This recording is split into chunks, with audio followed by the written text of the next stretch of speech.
4 नवरात्र आहेत जगदंबेची. त्यातली 2 प्रकट नवरात्र आहेत आणि 2 गुप्त नवरात्र आहेत. अश्विने मधुमासे वा तपोमासे शुचौ तथा चतुर्षु नवरात्रेषु विशेषात फलदायकम. विशेष फल हवं असेल तर महत्त्वाची एक गोष्ट करायची आपल्याला, आणि ती म्हणजे नवरात्रामध्ये आपली उपासना करावी. नसेल तर कधी करावी, पण या 4 नवरात्रांचा उल्लेख इथे येतो.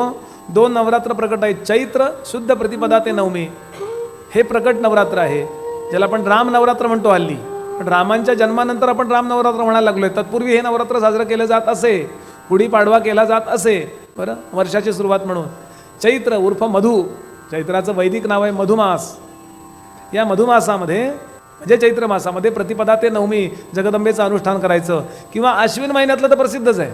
अश्विन शुद्ध प्रतिपदा ते नवमी हे 2 प्रकट नवरात्र आहेत. आणि माघातलं आणि आषाढातलं अशी 2 गुप्त नवरात्र आहेत.